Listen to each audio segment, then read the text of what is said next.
Dear student, कैसे हैं आप लोग? उम्मीद है बहुत बेहतर होंगे। बहुत स्वागत है आपका मिशन इंस्टीट्यूट प्रयागराज में। हम लोग आजकल देख रहे हैं मेंसुरेशन। मेंसुरेशन 3D पर आपने अभी तक कई सारे डिजाइन देख लिया। एक तो आपने वर्ग देख लिया, घन देख लिया, घनाभ देख लिया, बेलन देखा, शंकु देखा, छिन्नक देखा, गोला देखा और अर्धगोला देखा। इतने सारे डिजाइने आपने देख लिया। अब हम लोग आगे बढ़ेंगे और आगे चर्चा करेंगे प्रिज्म की। प्रिज्म क्या होता है और समझा जाए। डिजाइन का नाम है प्रिज्म। प्रिज्म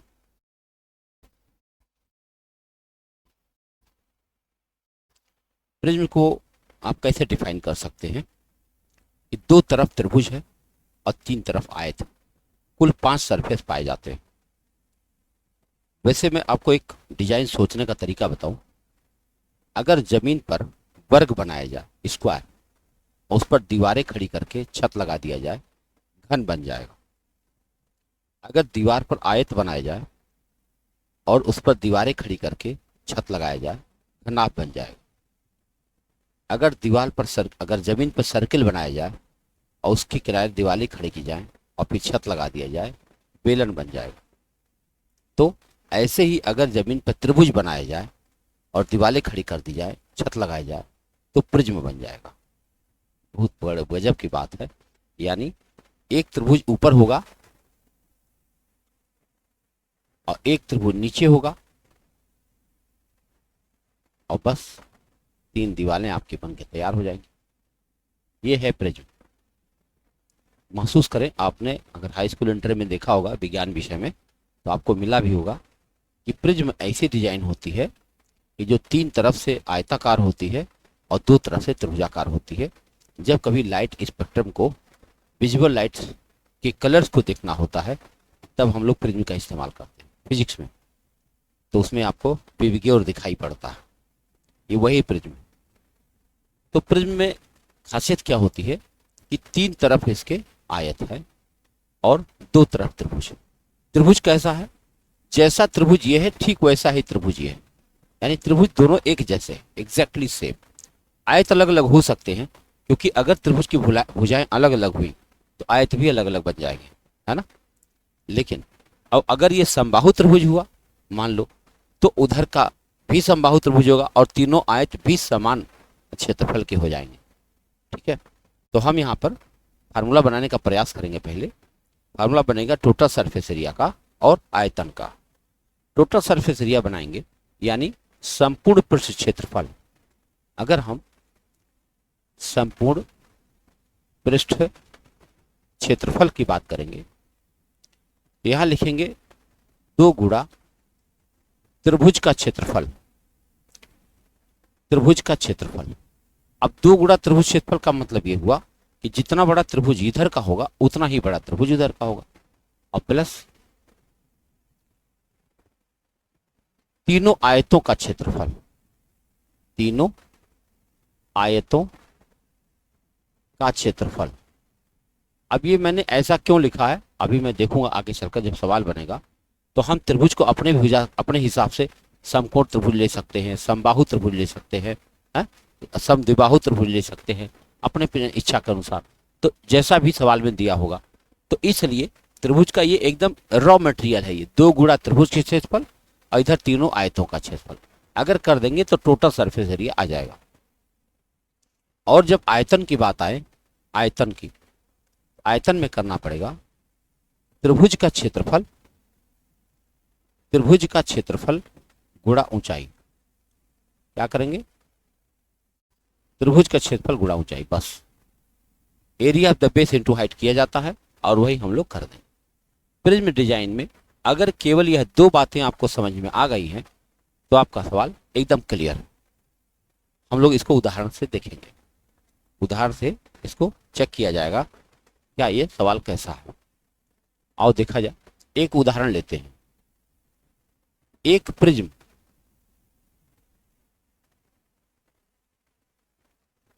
के त्रिभुज की भुजाएं क्रमशः 16 सेंटीमीटर, 12 सेंटीमीटर तथा 20 सेंटीमीटर हैं। 20 सेंटीमीटर हैं, 16 सेंटीमीटर, 12 सेंटीमीटर तथा 20 सेंटीमीटर हैं। यदि प्रिज्म की ऊंचाई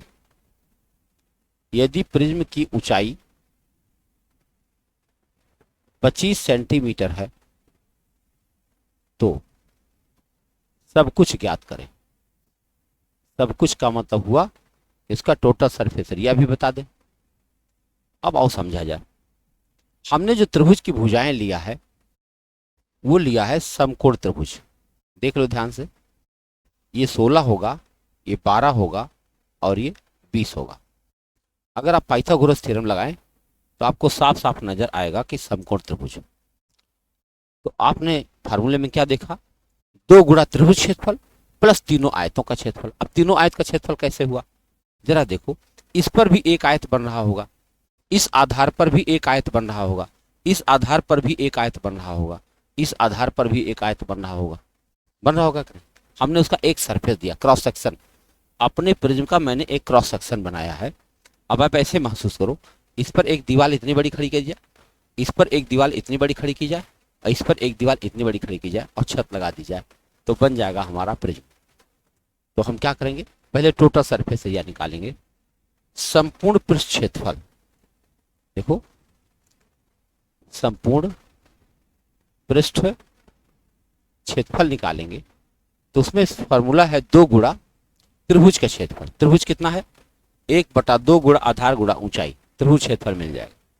1/2 गुणा आधार 16 और गुणा ऊंचाई 12, ये 2 गुणा त्रिभुज क्षेत्रफल हो गया। और प्लस तीनों आयतों का क्षेत्रफल। तीनों आयतों का क्षेत्रफल करोगे तो क्या होगा, एक बार 12 गुणा 25 होगा, एक बार 16 गुणा 25 होगा, एक बार 20 गुणा 25 होगा, है ना। तो अब जरा जोड़ के देखो आप, 12 गुणा 25 प्लस 16 गुणा 25 प्लस 20 गुणा 25, तो क्या आप 25 कॉमन ले सकते हैं। तो तीनों आयतों को अगर हम देखें तो हम 25 कॉमन ले लेंगे तो ब्रैकेट में होगा 12 प्लस 16 प्लस 20। इतनी सी बात करनी है, आपका उत्तर बन जाएगा। यहां अगर मैं देखता हूं तो 2 कट जाएगा, 12 का 16 से गुणा करें, 12 छंग के 72, 7, 12 के 12 7 19 और प्लस 25 का गुणा मुझे करना होगा, जुड़े 6 2 8, 2 1 3 1 4, 48। एक बार दोबारा 192 प्लस 25 अट्ठे 200, आशीर्वाद 20, 25 के 100, 120, 1200। यानी 1200 और प्लस 192 कितना हो जाएगा, 1392। 1392 सेंटीमीटर स्क्वायर हमारे प्रिज्म का टोटल सरफेस एरिया आ चुका है। ध्यान से देखें, तीनों आयतों का क्षेत्रफल कैसे निकाला गया है, एक बार फिर से समझ लें। ये 16 आधार है और इस पर एक आयत है, ऊंचाई है कितना, 25 का, 16 गुणा 25, ये है 12 गुणा 25, इधर होगा क्या, 20 गुणा 25। तो हमने 25 कॉमन ले लिया और 12 प्लस 16 प्लस 20 किया, इसको जोड़ के 48 हुआ, 48 गुणा 25 1200 हो गया, है ना। तो ये हो गया टोटल सरफेस एरिया। अगर हमको आयतन निकालना हो इसका, आयतन के लिए मैंने लिखा त्रिभुज का क्षेत्रफल गुणा ऊंचाई। त्रिभुज क्षेत्रफल हमारे सामने है, क्या है, 1/2 गुणा आधार 16 गुणा ऊंचाई 12, त्रिभुज क्षेत्रफल हो गया। और गुणा ऊंचाई दिया है कितना, 25 सेंटीमीटर। देखो ऊंचाई 25 सेंटीमीटर, बस इसे काट दीजिए, काम हो गया। 2 अट्ठे 16, 12 अट्ठे 96 या 25 अट्ठे 200 कर लिया जाए, 25 अट्ठे 200 गुणा 12 यानी आ गया आपका 2400 सेंटीमीटर क्यूब। ये आपका फार्मूला बन के तैयार होगा, 2400 सेंटीमीटर क्यूब आपका आयतन बन गया। ये किसका बना, प्रिज्म का। प्रिज्म का, एक प्रिज्म की जो भुजाएं दे रखी हैं उन भुजाओं के माध्यम से अगर हम उसका टोटल सरफेस एरिया निकालें और उसका आयतन निकालें तो हमारे पास उत्तर बनेगा, एक उत्तर बनेगा आपका 1392, एक उत्तर बनेगा आपका 2400 सेंटीमीटर क्यूब। तो प्रिज्म की कहानी ये है। जब आपके सामने एग्जाम आए, एग्जाम्पल बनेंगे, यानी कि जो एग्जाम के सवाल हम लेंगे तो उसके अंदर चीजें दी जाएंगी और कभी कभी तो डिजाइन भी बनाया जाता है और बना करके पूछा जाता है, तुरंत आपका उत्तर बन जाता है। ठीक है, तो हम लोग आगे बढ़ेंगे। अगले डिजाइन की तरफ एक एक डिजाइन समझ जाएंगे, फिर उसके बाद उस पर सवाल लेना आसान हो जाएगा। अगला डिजाइन हमारे पास है पिरामिड।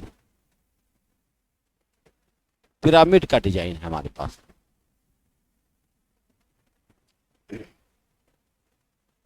अब देखो पिरामिड क्या होता है। पिरामिड एक अजीब सी संरचना है।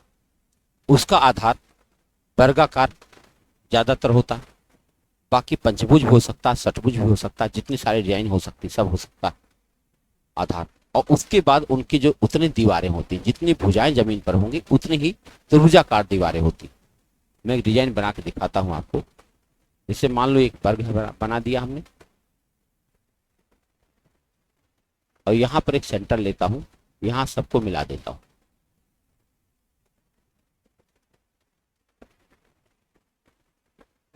ये रहा पिरामिड। महसूस कीजिए, जमीन जो है आयताकार है, और उस आयताकार जमीन पर 4 त्रिभुजाकार दीवारें ऊपर तक गई हुई, और उन सबके वर्टेक्स यहाँ ऊपर। आप देखे होंगे नागर शैली में जो मंदिर बनाए जाते हैं, उन मंदिर का ऊपरी हिस्सा इसी शक्ल में होता है कि चौकोर होगा। गर्भगृह के ऊपर की बात कर रहा हूं। तो 4 त्रिभुजाकार दीवारें ऊपर की तरफ जा रही होती हैं। ये है डिजाइन पिरामिड का। गीजा यानी मिस्र में ऐसे बहुत सारे डिजाइन पाई गई। आपने नेट पर देखा होगा। पिरामिड खास उद्देश्य से बनाई गई होगी। हालांकि सारे उद्देश्य अभी तक इंसान को पता नहीं चल पाए, लेकिन उद्देश्य उनका जरूर रहा होगा, क्योंकि इतनी बड़ी संरचना है तो कोई ना कोई रीजन जरूर रहा होगा। खैर, हमसे यह मतलब है कि आपको बताएं, इसमें एक क्वेश्चन यह पूछा जाता है कि इसके पास कितने फलक होते हैं। फलक सरफेस कितने होते हैं। तो जितनी आधार जमीन पर होता है ना, जितने भुजा की आधार होता है, उसमें एक सरफेस और मिला दो। 5 सरफेस। जैसे इसमें अगर देखा जाए कुल 5 सरफेस बन रहा। कैसे? एक जमीन पर बन रहा 4 भुजा, 4 भुजा वाला एक सरफेस नीचे है, और 4 त्रिभुजाकार दीवारें। अगर मान लो जमीन पर हम पंचभुज बनाए होते तो 5 दीवारें होती और एक सरफेस 6 बन जाता। अगर जमीन पर हम 6 भुजा बनाए होते तो 6 भुजा बने 6 दीवारें, 6 सरफेस, एक सरफेस जमीन की। यानी जितने भुजा का आधार होगा उससे एक कम, एक अधिक सरफेस बन के तैयार हो जाएगा। क्योंकि मैंने यहाँ जमीन पर 4 भुजा बनाया है, चतुर्भुज बनाया है, वर्ग बनाया है, तो इसलिए इसमें कुल 5 सरफेस पाए जाएंगे। अगर मैंने जमीन पर पंचभुज बनाया होता तो 6 सरफेस होता। अगर मैंने जमीन पर षटभुज बनाया होता तो 7 सरफेस होता। बस यही समझना। आओ देखा जाए इसमें टोटल सरफेस एरिया कैसे निकलेगा। टोटल सरफेस एरिया निकालने के लिए आप लिखेंगे संपूर्ण पृष्ठ क्षेत्रफल। संपूर्ण पृष्ठ क्षेत्रफल जब आप लिखते हैं तो आप कहेंगे n भुजा वाले आधार का क्षेत्रफल। n भुजा वाले, n भुजा क्यों बोल रहा हूं? क्योंकि यहां पंचभुज भी, षटभुज भी, दशभुज भी देखा गया। n भुजा वाले आधार का क्षेत्रफल, आधार का क्षेत्रफल प्लस n गुणा त्रिभुज का क्षेत्रफल, n गुणा त्रिभुज का क्षेत्रफल, क्योंकि उतना त्रिभुजाकार दीवारें बन पाएंगी। और जब हम आयतन पर बात करते हैं, आयतन क्या होगा? देखो आयतन हम जानते हैं area of the base into height होता है, परंतु इसका छत बिंदु आकार का हो गया तो 1/3 लग ही जाएगा। 1/3 गुणा आधार का क्षेत्रफल गुणा ऊंचाई। बस 1/3 गुणा आधार का क्षेत्रफल गुणा ऊंचाई। ये है आपके पिरामिड का दोनों फार्मूला। दोनों फार्मूले को ठीक से देख लें, क्योंकि इस पर अब हम सवाल बोलेंगे। n भुजा वाले आधार का क्षेत्रफल और प्लस n गुणा त्रिभुज क्षेत्रफल, क्योंकि n त्रिभुजाकार भुजाएं क्षेत्र मतलब दीवारें होगी, उनका क्षेत्रफल निकालेंगे, n से गुणा कर देंगे, हमारा टोटल सरफेस एरिया आ जाएगा। और जब हम आयतन निकालेंगे तो 1/3 गुणा आधार गुणा का क्षेत्रफल गुणा ऊंचाई हो जाएगा। अब इस पर एक सवाल लेकर के हम लोग इसको वेरीफाई करते हैं। और एक सवाल लिया जाए, एक पिरामिड का आधार, एक पिरामिड का आधार 20 मीटर भुजा का एक वर्ग है। एक वर्ग है। पिरामिड की ऊंचाई, पिरामिड की ऊंचाई 24 मीटर है, सब कुछ ज्ञात करें। यह है सवाल पूछने का तरीका। पिरामिड का आधार बता दिया गया, 20 मीटर भुजा का एक वर्ग है। आओ समझा जाए। अगर मैं एक पिरामिड बनाता हूं, जरा ध्यान से देखो आप, ये पिरामिड मैंने बनाया,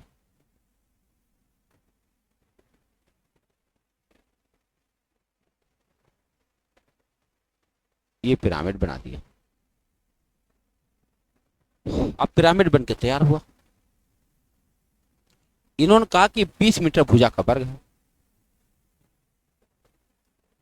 अगर 20 मीटर भुजा का वर्ग है तो यहां से यहां तक अगर हम बात करेंगे तो 10 मीटर हो जाएगा, होगा। और ये ऊंचाई दिया गया है कितना, 24। इसको मैं यहां लिख देता हूं 24 मीटर। अगर हम यहां राइट एंगल त्रिभुज ले लें, देखो यहां राइट एंगल बन रहा है, तो जरा इसके बारे में विचार करो। हम डॉटेड लाइन बना रहे हैं, देखो ये कहां जा रहा है। ये जो डॉटेड लाइन है, क्या इसे ज्ञात किया जा सकता है पाइथागोरस से? ये है क्या? अगर इस त्रिभुजाकार दीवार को मैं यहां खींच के रखूं, इस बगल में यहां रखता हूं, ये वाली बाएं तरफ दाहिने तरफ वाली जो त्रिभुजाकार दीवार बन रही है और जो डॉटेड लाइन बनाया हूं, ये डॉटेड लाइन यही है। तो अगर ये 20 मीटर है तो यह 20 मीटर है, ध्यान से देखना। और अगर ये 20 मीटर है और ये 10 मीटर है और यहां पर ये 24 है, हम लोग इसको पाइथागोरस के माध्यम से डॉटेड लाइन को निकालने का प्रयास करेंगे। बताओ कितना हो जाएगा। इस त्रिभुज का ये कर्ण महसूस हो रहा है, तो आधार का स्क्वायर होगा 10 का स्क्वायर 100, और लंब कितना है 24, 24 का स्क्वायर 576, 576 में 100 मिलाएंगे 676, और 676 का वर्गमूल होगा 26। यानी ये कितना आ गया, 26 मीटर। ये जो डॉटेड लाइन आप देख रहे हैं, ये कितना आ गया, 26 मीटर। बस हमारा काम खत्म हो गया। अब जरा विचार करो आप, इसका आधार 20 मीटर भुजा का वर्ग है, और जो इसकी त्रिभुजाकार दीवार है जिसका आधार 20 मीटर है, उसकी ऊंचाई हमको पता चल गई 26 मीटर। और अब हमको बस फार्मूला लगाते चले जाना, उत्तर आ जाएगा। तो हम लोग पहले टीएसए निकाल रहे हैं, संपूर्ण पृष्ठ क्षेत्रफल निकाल रहे हैं, संपूर्ण पृष्ठ क्षेत्रफल निकाल रहे हैं। तो इसमें हम क्या निकालेंगे, हम निकालेंगे n भुजा वाले आधार का क्षेत्रफल। तो आधार तो 20 मीटर भुजा का वर्ग है, तो हम क्या कर सकते हैं, केवल 20 का स्क्वायर कर देंगे, आधार का क्षेत्रफल हो जाएगा।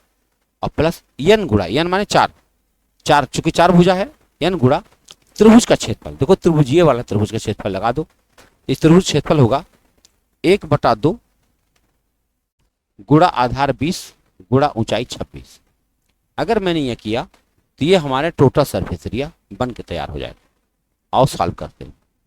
अगर इस 2 से हम इसको काटते हैं, 2 दूना 4, अब तो ये कितना हुआ 400, और प्लस ये कितना हुआ 26, 26 दूना 52, 52 दूना 104, एक जीरो तो लग ही जाएगा।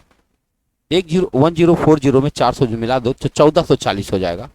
ये हो जाएगा 1440 metre square, 1440 metre square total surface area आ गई इस पिरामिड की। इसको बहुत आराम से जब आप घर में बनाएंगे ठीक से, मजा आ जाएगा देख करके। अब दूसरी बात, इसका आयतन हम लोग को निकालना है।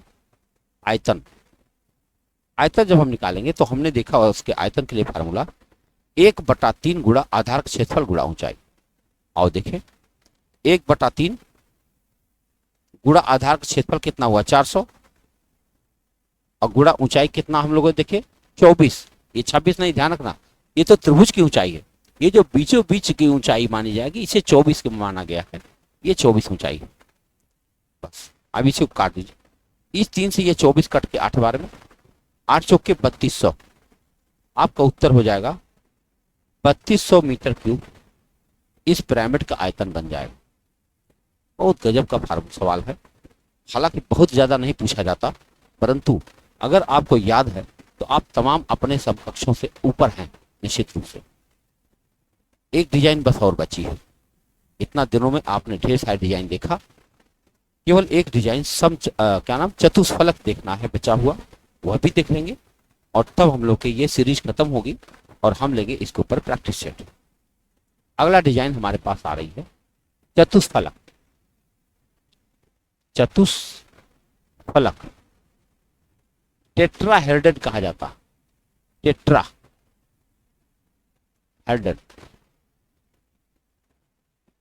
आप गूगल पर सर्च करेंगे टेट्राहेड्रन तो आपको एक अजीब सी डिजाइन दिखाई पड़ी। मैं आपको महसूस करवा देता हूं, फिर बनाता हूं। एक कार्डबोर्ड लीजिए, उसमें समबाहु त्रिभुज के 4 टुकड़े काट लीजिए। चतुष्फलक बना रहा हूं, ध्यान से समझिएगा। एक कार्डबोर्ड लीजिए या मोटा पेपर भी ले सकते हैं, उसमें समबाहु त्रिभुज के 4 टुकड़े काटिए। एक त्रिभुज जमीन पर रखिए, बिछा दीजिए, और 3 त्रिभुज को उसकी 3 दीवारों पर खड़ा कर दीजिए। हमारा काम हो गया। समझ पाए? देखो, जमीन पर पहले एक त्रिभुज बना दीजिए ऐसे, और एक त्रिभुज यहां खड़ा कर दीजिए, एक त्रिभुज यहां खड़ा कर दीजिए, एक त्रिभुज यहां खड़ा कर दीजिए। ये बन जाएगा आपका टेट्राहेड्रन। देखो ऐसे, जहां मैंने मार्कर रखा हुआ है ऐसे खड़ा हो जाएगा। और यहां से अच्छा एक चीज और भी कर सकते हैं इसको, अगर आप डिजाइन देखना खाली चाहें, जैसे जमीन पर त्रिभुज बना दें और बीचों बीच में एक बांस छोटा बांध करके, और इसके इस स्ट्रिप से इस कोने पर इस कोने पर इस कोने पर रस्सी बांध दीजिए, और फिर उसको कपड़े से ढक दीजिए। बन गया टेट्राहेड्रन। 4 सरफेस चाहिए, तो जमीन अगर हम आधार 3 भुजा कर लेंगे तो 3 त्रिभुजाकार दीवारें होंगी। पिरामिड का ही है बच्चा, ये पिरामिड का ही बच्चा है। पिरामिड में क्या था कि उसमें जमीन पर मैंने चतुर्भुज बनाया था, यहाँ जमीन पर त्रिभुज बन गया है। तो त्रिभुज बन गया है तो 3 त्रिभुजाकार दीवारें हो जाएंगी, और एक आधार पर कुल मिला के 4 सरफेस बन जाएगा। तो अगर हम इसको ऐसे बनाना चाहें यहां से, तो कुछ ऐसे बनेगा। पता नहीं उतना अच्छा दिखेगा कि नहीं, क्योंकि 3D डिजाइन है ये। ऐसे हुआ, महसूस करें कि जमीन पर एक त्रिभुज बना हुआ है। अब प्रॉब्लम यहां क्या है कि ये सब कुछ समबाहु त्रिभुज है और दिया कुछ नहीं है। समबाहु त्रिभुज में सब कुछ लगभग फिक्स होता है, क्योंकि आप जानते हो समबाहु त्रिभुज की भुजा ए होती। अगर समबाहु त्रिभुज की भुजा ए होती है तो हमें ये निकालना पड़ेगा, क्या? ये वैल्यू। क्योंकि यहां से हम लोग क्या ज्ञात करेंगे? हम लोग यहां से निकालेंगे कि त्रिभुज ये ऊंचाई ऊंचा कितना है, ये हाइट निकालना पड़ेगा। आप जानते हैं अगर मैं यहां से यहां तक की लंबाई ले लूं तो समबाहु त्रिभुज की ऊंचाई जो होती है, क्या आपको याद है? ध्यान से समझना, समबाहु त्रिभुज की ऊंचाई क्या है? समबाहु त्रिभुज की ऊंचाई, जब हमने 2D पढ़ाया था तो उसमें चर्चा किया था कि समबाहु त्रिभुज की ऊंचाई होती है √3/2a। और आप जानते हैं कि अगर ये माध्यिका है, माध्यिका भी है, तो माध्यिका हमेशा 2:1 में बढ़ जाती है। तो इसका छोटा वाला हिस्सा कितना होगा? 1/3। तो मतलब इस दूरी को अगर हम बात करें, हम एक और चित्र बनाकर देखें, क्योंकि यहां पहले चित्र ही ज्यादा समझना जरूरी है, लग तो जाना ही है बाद में। देखो, हम इस वाली दीवार की बात करें, इस वाले की, तो इसकी लंबाई कितनी हो जाएगी? ये हो जाएगी, क्योंकि पूरी होती है √3a/2। अगर मान लो इसकी भुजा ए है तो इसकी पूरी लंबाई जो मीडियन है ये हो जाएगी √3/2a। लेकिन हमको सिर्फ इतना ही चाहिए, तो ये कितना हो जाएगा? √3a/2 का 1/3, √3/2a गुणा 1/3, ये बन जाएगा √3a/6 हो जाएगा, √3a/6। यानी यह वैल्यू हो गई √3/6a हो गई। अब ध्यान से समझना, इसके ऊपर एक त्रिभुज खड़ा हुआ है, यहां पर एक त्रिभुज खड़ा हुआ है, तो उसका जो, अब ध्यान से देखना, ये मैंने मार्कर यहां लगाया और मार्कर से यहां एक रस्सी बंधी हुई है, यहां एक रस्सी बंधी है, यहां एक त्रिभुजाकार दीवार खड़ी है। तो यहां से लेकर यहां तक ये हमको तो पता है √3a/2 हो जाएगा, और ये बन जाएगा, तो हमें आधार मिल जाएगा। यानी एक ऐसे समकोण त्रिभुज के बारे में हम महसूस कर रहे हैं, एक ऐसा समकोण त्रिभुज हम महसूस कर रहे हैं, जरा ध्यान से देखो, ऐसा समकोण त्रिभुज हम महसूस कर रहे हैं जिसका आधार है √3a/6 और कर्ण इसका है √3a/2। हमें यहाँ h पता करना, और यह जो h होगा यही इस पिरामिड की यानी कि चतुष्फलक की ऊंचाई होगी।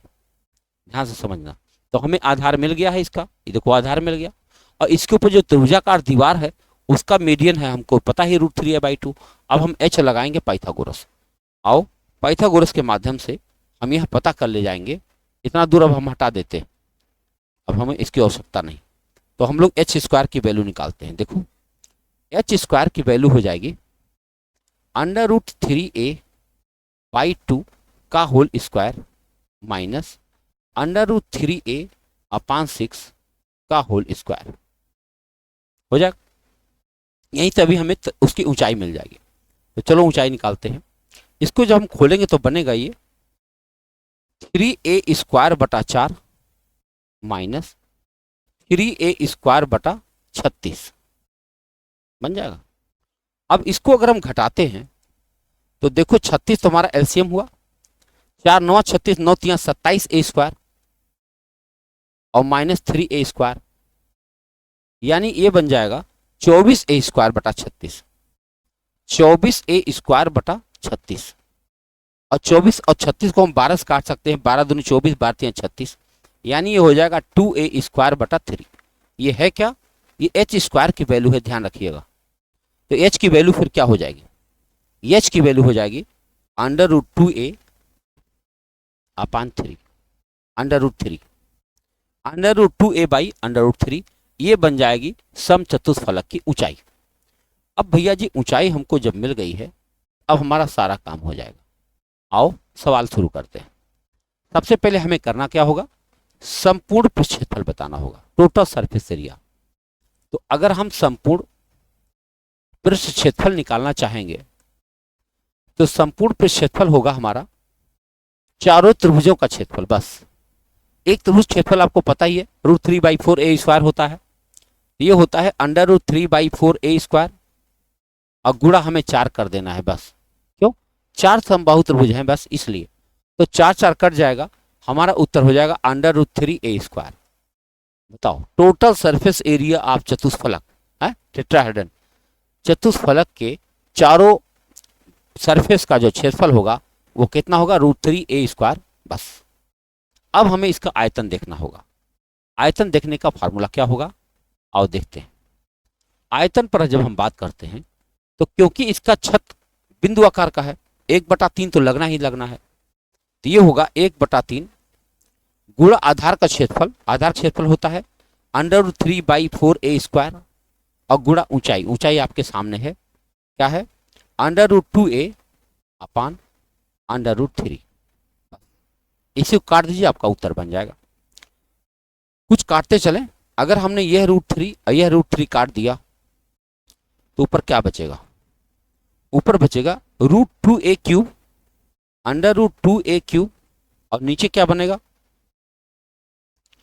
4 दूनी 8। देखो 1/3 है भाई, सॉरी 1/3 जरूरी है ना, आयतन निकालेंगे तो 1/3, 1/3 √3a² / 4 और गुणा ऊंचाई, तो ये कितना होगा 4 3 12। ये हमारा हो जाएगा आयतन का फार्मूला, ये आपका उत्तर है। तो आपने देखा कि संपूर्ण पृष्ठ क्षेत्रफल बन जाएगा √3a² और इसका आयतन बन जाएगा √2a³/12। ये जो हमने फार्मूला डिराइव किया है, अगर आप से हो पाए तो चलो ठीक है, अच्छी बात, नहीं हो पाए तो सिर्फ इतनी सी बात याद कर लो, ये ज़्यादा अच्छा। कोई जरूरी नहीं कि आपको डिराइव करना आना चाहिए, अगर आपकी याददाश्त अच्छी है तो आप इसे याद भी कर सकते हैं, क्योंकि आना तो है। मान लो एक सवाल आ गया तो वो तो लगाना ही पड़ेगा ना भाई। और एक सवाल लेते हैं, एक सवाल हो जाए, एक समचतुष्फलक, एक सम क्या करना है, बस खाली चतुष्फलक बोला जाता है। एक चतुष्फलक की प्रत्येक भुजा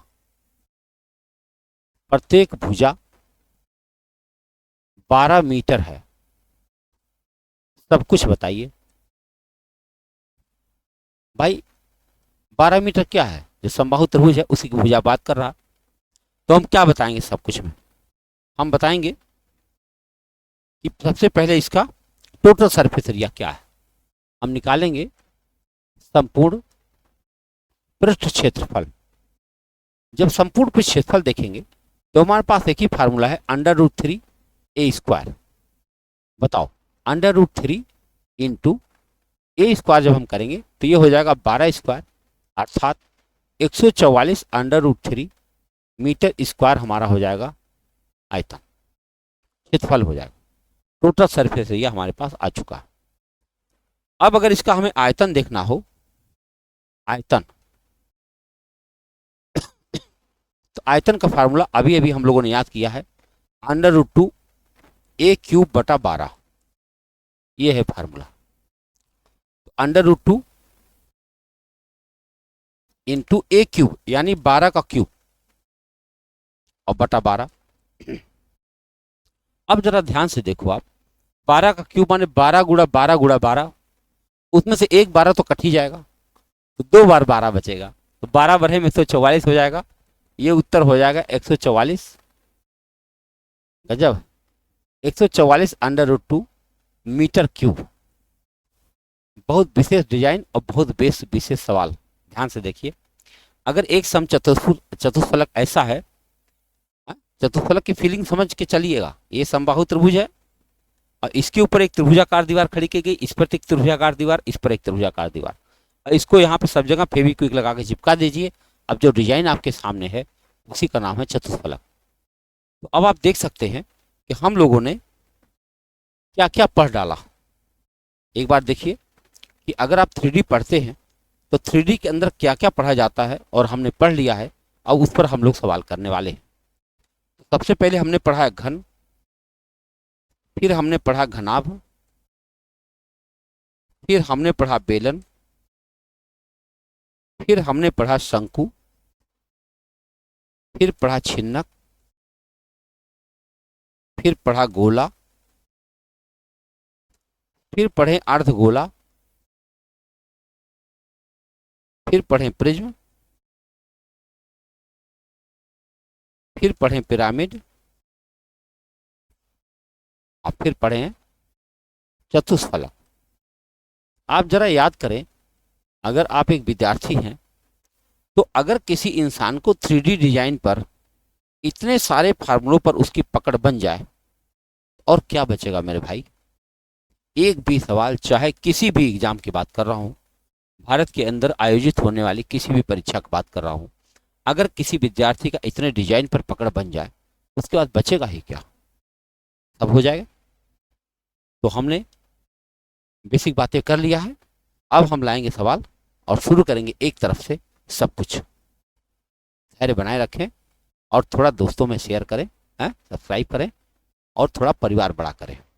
मिलते हैं अगले वीडियो में। बहुत बहुत धन्यवाद।